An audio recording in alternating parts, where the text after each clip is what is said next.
You are now listening to the Business Banter podcast, where top minds in business collide and wisdom is exposed. My name is Jack Kosakowski. I'll be your host for the day. My passion for this podcast is that you walk away better personally and professionally from the amazing stories that are told. Now let's get ready to banter.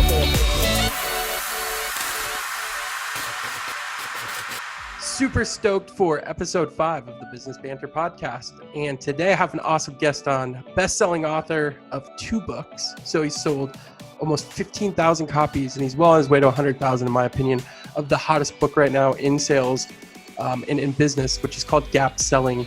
Guy, if you don't know who Keenan is, you probably live under a rock. Like, I'm not joking, especially if you're on social media. So you got to check him out.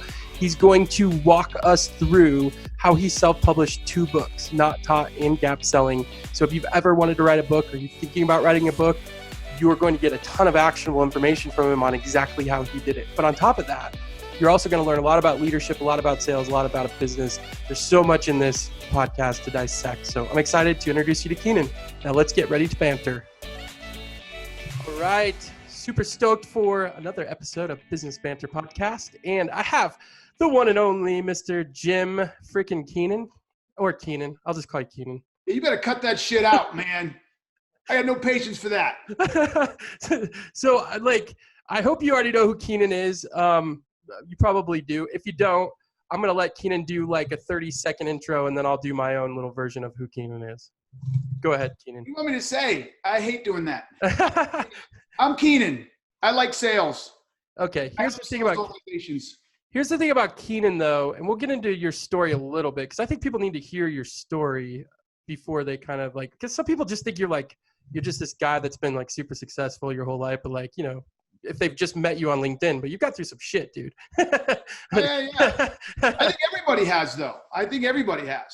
Yeah, part of this podcast, I always like to tell this kind of the backstory, but I'll tell you, Keenan, in my point of view, Keenan is absolutely one of the most amazing people at attention.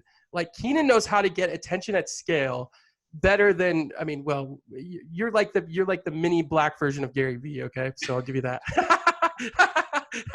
Let's give me the mini version. I can be the mini black version. So long story short, Keenan is like the master, but then on top of that, Keenan is just absolutely one of the most intelligent people that I've ever met. I can tell you that there's very few people that I can have an intellectual conversation at scale than Keenan. But let's get started. So Keenan, what's your background? So you've written 2 books, and this whole podcast is going to be on self-publishing and how you've done it and how other people can do it. But I want to talk about where you started before you were writing books and you had all this social fame per se. Okay. I don't know. Where do I start? I blogged. I guess I start with the blog, I guess. I guess that's probably the best place to start. If anybody wants to go further back, that's fine. But my whole journey started in 2009, February, when I decided to start blogging. And oddly enough, though, I've lost 6 of those blogs. I ported my blog a couple times and moved it around. And about a year ago, I went back just to see what my very first blog post was. And February's gone. So I've lost somehow in the ether, or in the, what do you call it? The when you move it over, the word will come. Migration. Migration. Thank you. In the migration, I lost them. So I'm a little upset. It's not the end of the world, but I'm a little upset. But anyways, so it all started with that. And I blogged for approximately 712 days straight when nobody knew who I was. And little by little, day by day, more people knew who I was and more people knew who I was. And then after 712 days, I started getting listed on, the top 50 sales and marketing influencers and the top 25 sales blogs and blah, blah, blah, blah, blah. And no disrespect. That stuff was huge for me. So I'm not disrespecting. It was just a lot of stuff. And people started taking notice. And then someone reached out and said, hey, I've been reading your blog. I need some help. Do you do consulting? And I said, okay, yes. And here's my fee. And I was like, oh, that was easy. And then it happened again. And then right around a couple months after that happened, the company I work for got purchased by a firm out of the UK. And they basically got rid of most of the entire US sales organization. And I was vice president of sales strategy and operations. And I was out. So I remember sitting at my desk thinking, okay, I got a question to ask. Do I spend 6 months to a year trying to find a job at that level? You know what I'm saying? And this is 2009, so we're not too far out of the financial crisis. Or do I try to spend 6 months to a year trying to build my consulting practice. To me, it was 6 one, half dozen of the other. So I said, screw it. I went and built the consulting practice, and best decision I ever made. Never looked back. Well, here's a funny, you hear about the imposter syndrome. I think that holds a lot of people back, especially in business, right? They don't want to go out and start blogging and talking because they don't know if they're, they haven't convinced themselves they're qualified yet. So you're a career sales guy, executive level. Then you say, okay, I'm going to figure out this internet thing. I kind of see that it's coming and I'm going to take advantage of it. You become a content creator, an educator. And then you say to yourself, okay, my company's getting dissolved and I just figured out that I could do some consulting. How did you figure out moving from a career salesperson to a consultant that you were qualified enough to do that? Like do you get what I'm saying? Like there's people out there that are at that point, but they're in that imposter syndrome. Maybe they don't want to write content. Maybe they don't think they're good enough to go do their own consulting. What would you say to that? And how did you get yourself around that mindset? Or was that never even a barrier for you? Not a barrier in my head. Like I knew what I was talking about, right? And I was also open to learning. So I would read a lot and study a lot and pay attention to what I was doing in my own organization and sharing what I was doing. And so it wasn't that hard for me. I was like, I don't know. I mean, I knew what sales was about. I knew the objective of sales. Look at it this way. I knew what sales was all about. I knew what the objective was. I knew what success criteria were for running a wildly successful sales team, right? So I just took all the stuff I had been doing either previously or in that position or stuff that I thought I wanted to do, and I wrote about it. So whether it was this was, almost 10 years ago now, but whether it was account planning, whether it was trying to hire salespeople, whether it was getting salespeople unstuck, whatever it was, God, I have to go back and read them all now. Whatever it was, I said, I'll write about that. And basically the feedback told me if I was on the right track or not. Right. And you originally wrote this content not with the idea that you were going to be an author someday. You probably weren't even thinking about that, right? No. The only idea, this is the whole idea. My sales career went really, really fast. I didn't start till I was 27. And by the time I was 30, I had already become a vice president and was running a sales team worth $300 million and 125 people nationwide. So my resume, because remember, this is before LinkedIn, my resume was way out in front of my experience, my number of years of experience. My expertise had outpaced my number of years of experience. So I had a very difficult time competing in an open market. If people knew who I was, it was a home run. But if it was an open market, they're like 3-4 years experience, 0 to 300 million, never heard of the guy. Tom Jones, 12, 15 years experience. He worked at Oracle and blah, blah, blah. Fuck it. See you later, Keenan. So I can't compete like this. So the idea was if I start blogging, I would build an audience. And by building an audience, if I ever needed a job, all I'd have to say on the blog is, hey, I'm leaving such and such place. Anybody looking? And they would have known me. That was my whole logic. Like they would have had all the stuff I wrote on the blog as evidence that I was good and they'd want me. You see what I'm saying? I was trying to build pent up demand. That was my only objective. Didn't see the rest coming.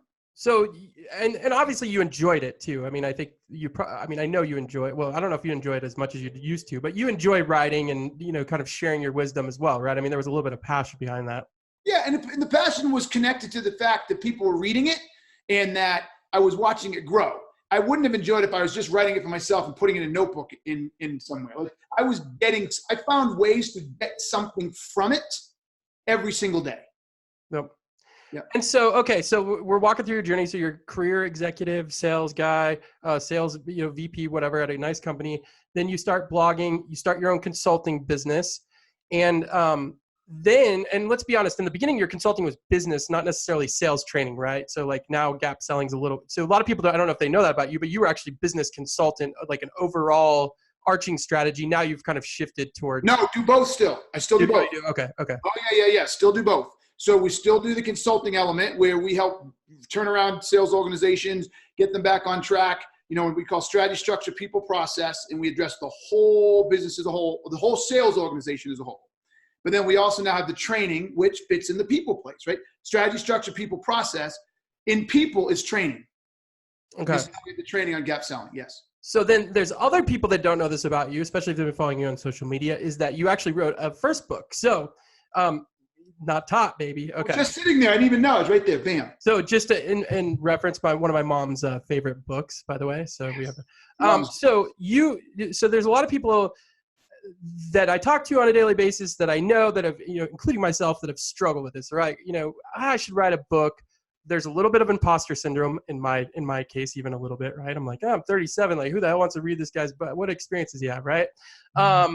And all of a sudden, you decided that you were going to write not taught, okay? But did you shop for a publisher on that? Like, did you look for a publisher? No, not taught. Nope. Not taught. So then one day you just got this wild hair up your ass and you're like, hey, I'm going to write a book about not taught. And you kind of came up with your topic. Like, what was the thinking around that? And like, just how did that kind of come to fruition? How did you even think about, okay, this is what I'm going to write about? So it's interesting. Giving you can get more from giving than you give. So a friend of mine had asked me to go to the University of Denver. He was an adjunct professor and asked me to speak to a, what are they called? Graduate class. And I said, all right, great, I'll do it. Good guy, always liked him. So I was like, what do you want me to say? And he goes, I don't know, tell them what they need to know when they graduate. So I was like, all right, let me think about this for a second. So I sat down, I started drafting what they needed to know when they graduated.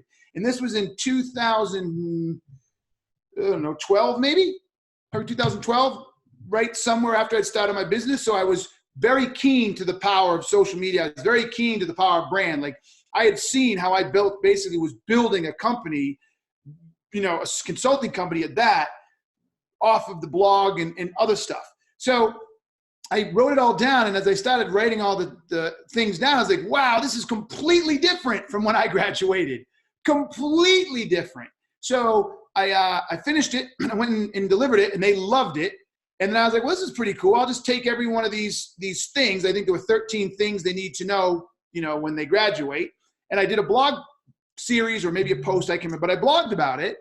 And and it did really, really well. And then it just hit me. Like, so sometimes this dump just hits you. It's like, wait, that's an easy book. Like, if I take each one of those topics and do 1,200 words, right? That's 13 chapters, 1,200 words. I don't know what that comes out to, right? A little over 144 pages. I was like, that's a small book, and I can do that. That's like, it's really like doing 12 blog posts, 12 long form blog posts. So that's easy. So I sat down and I just took each one, wrote it all out, did research to support my thing because there's really cool stories in here. And that was it. That was done. But it wasn't that easy, let's be honest. But it's not like you're making it sound like way easy. Pretty close. Really? Okay. Yeah. So how long did it take you? Well, first off, I want to get back to the topic part. So like, did you struggle in the beginning to say, okay, I'm going to, I want to write a book, and, years before, had you struggled, like, what am I going to write it on? I mean, had you gone? No, I didn't want to write a book. I never wanted to write a book. That was never my objective. Really? That's why giving always gives you more than you give. I did this for my buddy, and then it struck me that there is something here. And I was like, wow, actually, this would make a cool book. So then I said I should write it. So it wasn't I want to write a book and then I went and found it out. It was, hey, I've got something. Like, after reading that and going through it, I realized that nobody else was talking about these topics, right? No one was telling people the importance of brand, right? No one was telling people the importance of creating content. Nobody was telling people, at least in a single place, right?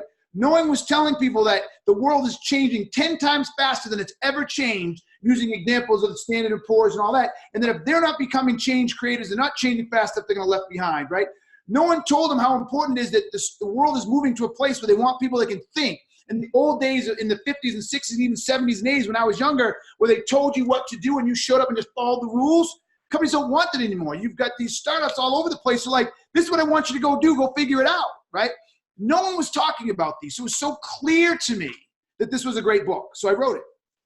So, okay. So then you sat down. How long did it take you to write it out, just to get even a draft? The draft, and that's a good story. So that's about discipline. So the first 3 chapters I got out in like a month. I think there were 13 chapters. The next 3 chapters I got out in like 2 months or 3 months. Then the next 3 chapters took about 9 months, and then I dragged my ass. So I think I was I think it was 9 to 10 chapters in, and then didn't write on it for like 6 months. And I woke up one day and said, "You got to be the biggest dumbass on the planet. You are 2/3 of the way through your book and you're going to stop now? Like, I really had that conversation with me. And I was like, if you were talking to another person on the planet, you would berate them till they died. Okay, you're almost done, asshole. So I was like, okay. And I literally self-talked myself into how stupid it would be to get this far and not finish. So I jumped in and I got it done in another 3 months. And then I was done. And then I got a, what do you call those people? Then I got an editor, and they edited it and I read it again. Then I got a copy editor and they read it again. And then that rest was easy after that. So where did you find them? Like, so if somebody's out there and they're like, okay, I'm writing my book, what's the next step from an editor perspective? Because this is a question I've always had, is like, how did you find somebody to do that? Was that, through your network? Or? Yes. Ask your network, number one. So if I were in your shoes, Jack Kosakowski, I would call up all the people I know, Jeb Blount, Anthony Iannarino, Keenan, Trish Bertuzzi, any of those people and say, hey, can you put me in touch with the editor of your book or anybody that did that, right? And they'll point you to editors. If you have nobody no one's ever written one, have no access, simply put it in Google. There are a million, what do you call those people that do it on their own? Freelancers. Freelancers, thank you. You're finishing my sentence. A million freelancers out there. So just find a couple and interview them and go for it. And what's that cost? So like if somebody's out there, is there a... Depending, okay, I'm going to butcher this. So the first editor can be not expensive. It's per word. I forget. I think it's per word or per sentence or something like that. So I want to say maybe the first one could have been about $3,500, $4,000. I think. Then the copy editor is not nearly as expensive because they're going through what the editor did, and so there shouldn't be nearly as many problems. You know what I'm saying? And they're trying to edit the editor, and I think maybe that one's like $1,200, maybe $800, $900, $10,000, something like that. So you'd be in $7,000 to $8,000 to kind of, if you're self-publishing, just to get started on something like that, I would say. I think I went a little on the higher end because I went with some really well-known copy editors and editors, and I didn't skimp corners. I know some other people that had relationships or whatever and didn't spend anywhere close to that. And I think it worked out for them. So I think you can do it less, but I think at the professional grade level, yeah, I guess I would budget around between $5,000 and $6,000 probably. So this is, you got past this part. Now, I think you've opened my eyes to this and a few other people, but somebody told me that if you sell 1,000 books, your first book, you're doing well. That most books on average sell 500 copies. Have you ever heard of that number? Yes, I've heard numbers around there. If you sell 1,000 in your very first book and no one knows who you are, you did good. Because you're not writing a book to make any money. I mean, at that point, like if you sold 1,000 books, like your margin's not even good enough to probably even get back the money that you put into it. Yeah, if you self-publish it and you do it right, yeah, you should probably be able. If you sell 1,000 books, you'll come pretty close to breaking even on the book amount.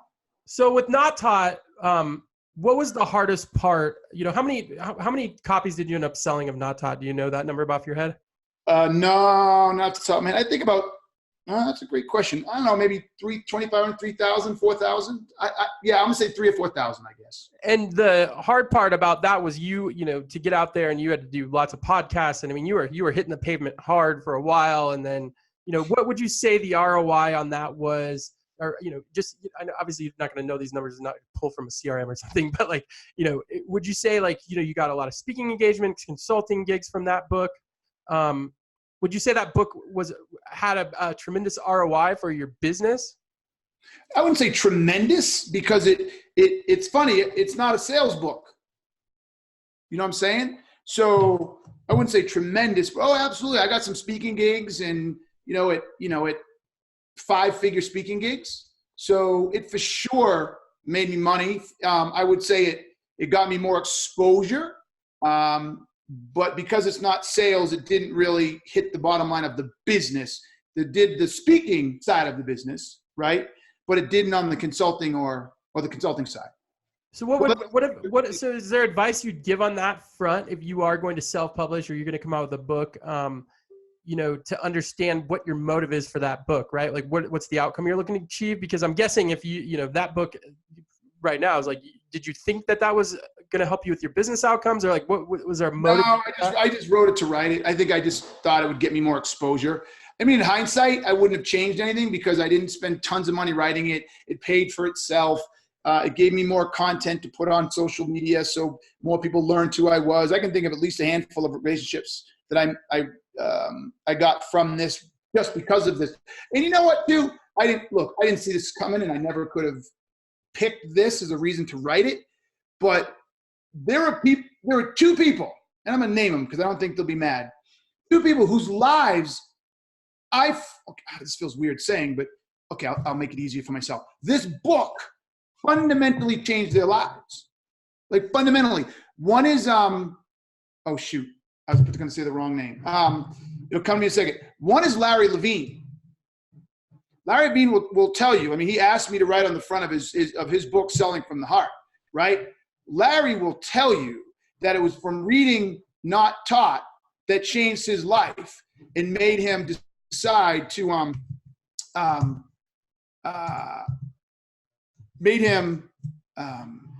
write that book, right? And start blogging on LinkedIn and then the other one was Jason Frazier with Shred Media, and he does a lot of stuff around mortgage. He hired me. He was the CIO at a company, brought me in to speak at that company. He told me that book changed his life too. So the big win for me on this one isn't how much money I made or whatever. It is the fact that it has fundamentally changed people's lives. Like they're in different jobs, making different amounts of money, doing different things they never would have done if it weren't for that book. And that's the only ones I know off the top of my head.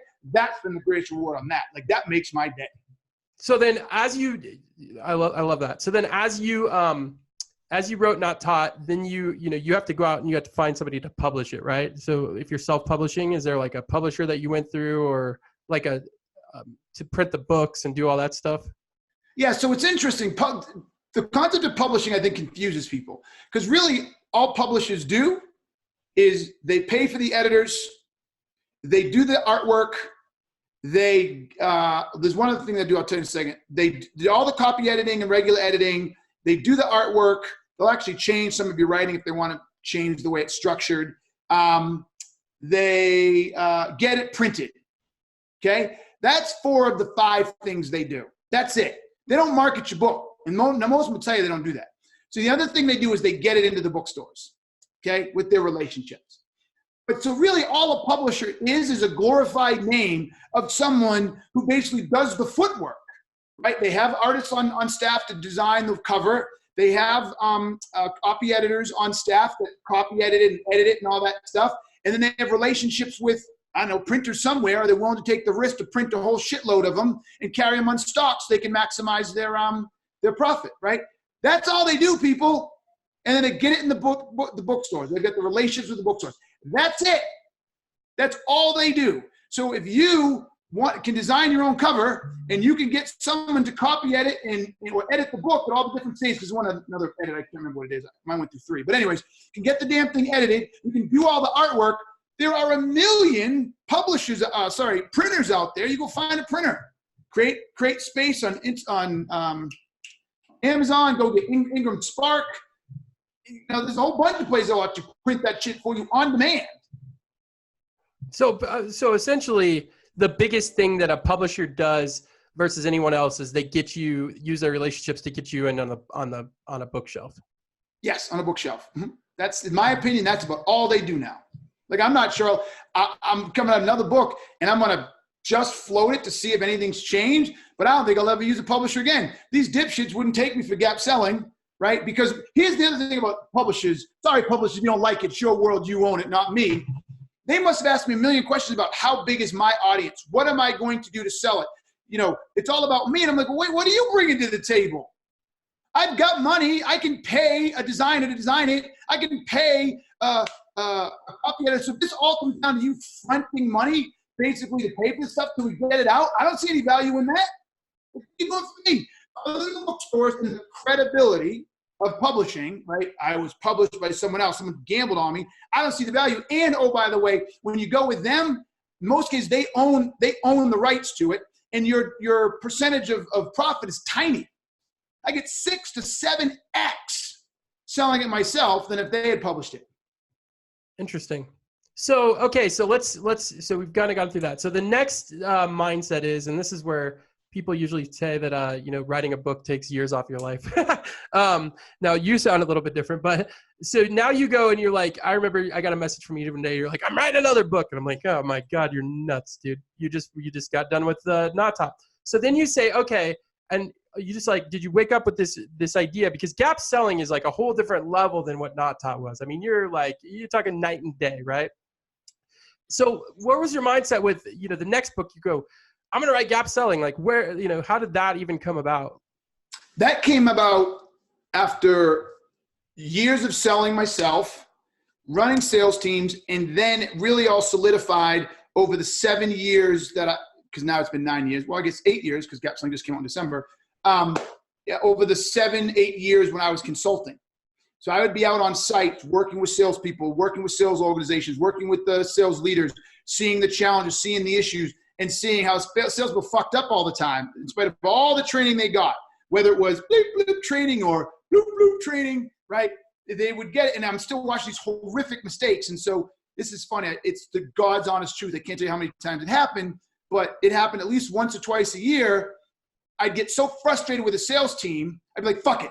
Listen, you shitbags. And I'd get up and I'd start putting it on the board. I'm like, this is the problem. And I'd write it all up there. And I'd say, now see that? That's what you got to be paying attention to. And then I'd sit down and be like, wow, that was good.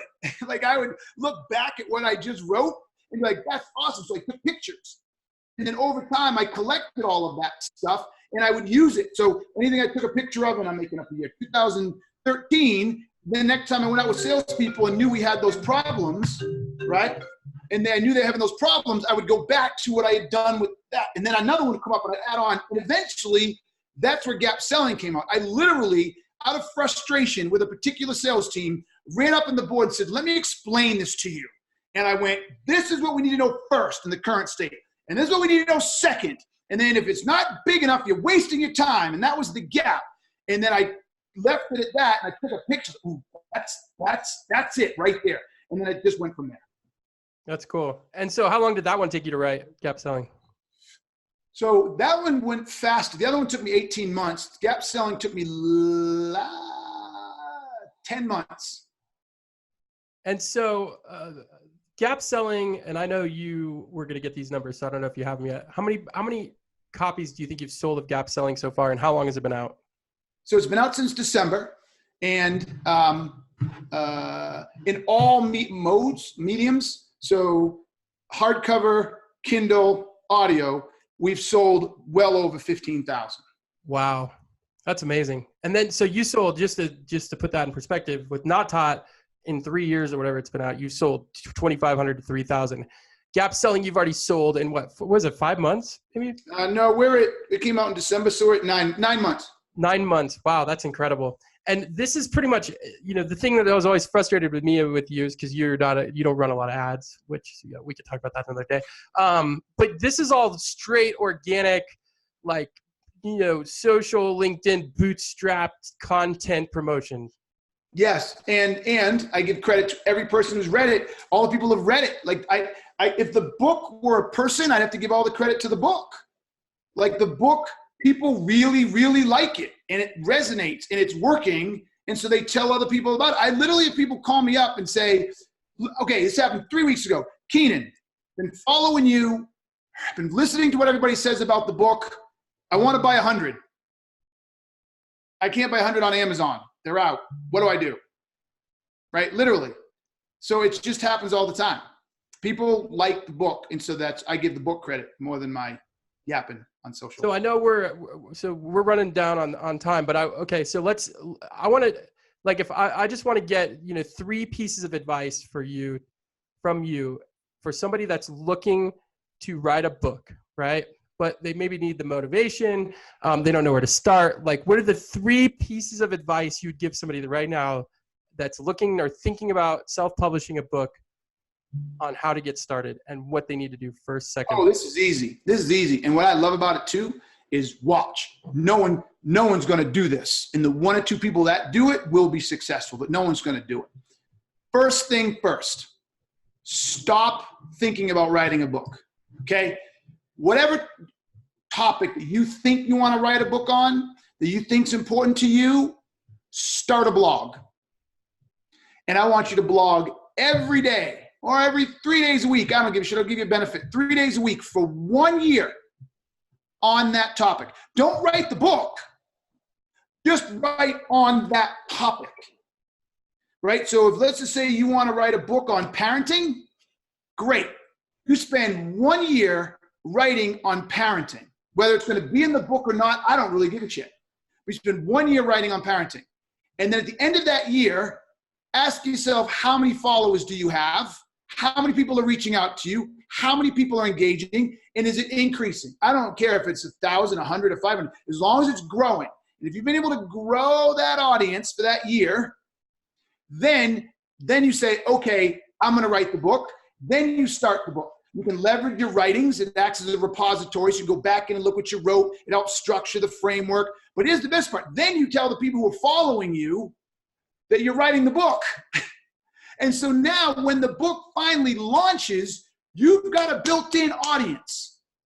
But if you can't write 3 days a week, 400 or 500 words on a blog, which will give you an audience and give you a brand that you'll need for marketing, then you're not going to finish the book in the first place to save yourself the time. Interesting. So, I mean, I think this is like, I've told people this before, like people that want to do a startup, right? They're like, hey, I've got an idea for a product and, what should I do first? I say, well, start building an audience and start talking about it, right? Yes. Because before you go out and build the technology, you better have already built an audience of people that can buy the damn thing, right? Yes. I did a video on this about a month ago. Absolutely. In today's world, you had better not start a software company, talk about writing a book. If you're trying to build a movie yourself, you don't have a big movie company behind you. Don't start creating a damn thing until you either start a blog, start video content, start picture content, do something on LinkedIn, start a Facebook page. I don't give a fuck what it is. If you don't spend the time doing that, then you won't do the project. And then you'll have a built-in audience. I wholeheartedly agree. And I think it's, it's just getting harder and harder to build an audience, right? I mean, like what we used to be able to do and how fast we used to be able to grow an audience. Now you're a little bit different because you've really taken advantage of LinkedIn and a lot more than I have from the video perspective. You've done a great job. But I mean, it's getting a lot harder to grow an audience on LinkedIn, right? I mean, no matter what anybody says, it's getting a lot harder. Twitter's almost, nearly impossible anymore, right? You used to be able to build an audience. Facebook ads and Instagram ads, used to be cheap, so you could kind of build that momentum using, kind of catapulting yourself. They're getting super expensive. So I mean, we're at a really, really interesting point right now where it's going to get harder and harder every single day to actually build an audience for whatever it is that you're trying to build or to sell someday. So I'm going to agree with you that it's becoming more difficult. There's no question. But I'm going to compare apples to apples, okay? I am convinced that if I started building my audience today, I could still build a decent-sized audience in 2 years. It may not have been as big as it would have been when I started in 2009, right? But it still would be far bigger than I am today, and it would be an audience that I could leverage. Hands down. Here's why. Too much people put focus on the platform or the advertising, whatever. No. It is still the value of the content. If you can produce solid, engaging, educational content that delivers improved life value to your audience, i.e. I'm a parenting blog, and at least once a week, someone who reads it says, I'm going to use that at home. That was a great idea. Or if your salesperson, oh, that's great. I'm going to try that in my next meeting. Or your contractor, like, oh, that's great. I'm going to use that on my next proposal. If you can produce at least one nugget like that out of the 3 that you do each week or the 5 you do each week for everybody, you will grow. Well, okay. So I would agree with you, yes. But I would say that there's a higher standard now than there was 3 years ago. I mean, 3 years ago, you could throw something. I've looked back at some of the content I put up 3 years ago. I look back at stuff. I mean, a lot of it was just trash, right? Like people were just trying to figure out video. The video quality was terrible. Like, I mean, you could get by with even blogs, right? Like there's a lot of crappy blogs, but there wasn't a ton of competition. So my point would be that I agree with what you're saying. Yes, you could still do it, but I think the level of because so many people are getting into this, it's getting so competitive. The level of content and the way that you curate it and the way that you deliver it is at a way higher standard than it was a year, 2 years, 3 years ago. I'm not convinced of that. I'm not convinced of that. And look, you may have data. I don't have any data, but I haven't done anything different to really curate my content. I just spend more time asking myself, what am I going to deliver from a content, not a curation, but a content value, like the depth of it. What topics am I going to talk about? And what am I going to teach people? So when I do a video, like I did this video not too long ago that didn't break the LinkedIn algorithm, but the LinkedIn algorithm is no longer set up to give people 300,000 views. You know what I'm saying? Yeah. Yep. And I did one on overcoming, on cold calling and how you can position yourself with credibility when you cold call. And I shared some very specific approaches to do that. I was sitting in my car and the thing got 300,000 views because it was valuable. Right? It was valuable to people who are in the sales space who are struggling with that very issue. I make cold calls all day long and no one's listening to me. And this guy just dropped something on me that I will absolutely use that I'm not using today. Right? So to your point, I will say this, Jack. The chance of you becoming a fake influencer is absolutely at the lowest it's ever been. So there's a lot of people who started when I started, and I'm not saying anybody is, but who could have become fake influencers because they just have to write a blog. Just write shit every day, and it's no different, and people read it because there's no other option. So now you get all this exposure for being a fake influencer. Now, like you said earlier in the call, you had better damn right freaking well know your space. There's no time for pussyfooting average content. You had better know your space, and this is why a lot of people get upset with Keenan. Most of you don't. Most of you don't. You don't know your space. You think you're smart. You think you know you're going to add value, and you can't. And that little thing inside saying, ooh, anybody want to read what I want to read is probably accurate. Because no, they don't. Because you just regurgitating the same bullshit you've ever learned. You haven't spent 5 minutes in your own personal assessment of your marriage, of your raising of your kids, of your job, of anything to ask yourself, what am I doing right? What am I doing wrong? What are the goals? How do I improve? Who can I learn from? We don't do that every day. And so you just go through the motions. That's why you can't offer value to someone else. You're average. It drives me crazy, as you can tell. Well, you just made me a good promo clip for this, so that was perfect. No, but I mean, but you're spot on. I mean, I look at it now and I'm like, okay, let's say you're a sales, you want to be a sales influencer. I hate that anybody would even say they want to be a sales influencer, quote unquote, but like, it is what it is. Let's say that you want to do that. I mean, I think the reason that 99% of people come and go is because they don't have the depth that you need now to actually get yourself into the forefront. And yes. And I'll tell you that there's an upside and a downside to that, because sometimes it's still in you. There are people that have it in them, but they haven't practiced enough to articulate it. I think that's what will differentiate like you, Keenan, from somebody else that maybe has the same depth and resume as you and information, but like they haven't put themselves in front of 30,000, 100,000 people on LinkedIn every day for weeks at a time to just get drilled by trolls and everybody who's a hater in their life. I mean, that stuff teaches you how to become very articulate. So I think there's kind of there's a win or loss. I would tell you that if I could give anybody advice today, is like, well, being on social, what could it do for you, especially in sales, is it makes you articulate. I could tell you that because of writing blogs, because of doing these videos and putting myself out there in front of, people that were established authors, and I'm trying to tell people how to sell a different way using social selling and doing all these things. I mean, it pushes you to a limit to really understand how to articulate something, because you know that at some point you're challenging the norms, or maybe you're not, but like you're going to get hammered if you don't articulate things the right way. Yeah, I think it's a great growing environment. You got to put yourself out there. That's the bottom line. We're in a society today where you can't hide. You can't hide much longer. You got to get out there. And so we'll just end it on this. With that being said, and being harsh critics, where would you put your content today? Like if you were new, and you wanted to challenge yourself, because that's a scary thing right now, especially on LinkedIn. Like you got to be real smart about what you put out. I mean, I've seen people hurting their brand by not doing that. But like, where would you start if you were new and say you were at that point? You're like, I'm going to write a book. I'm going to build an audience. Where would you start? I personally would start where you're best.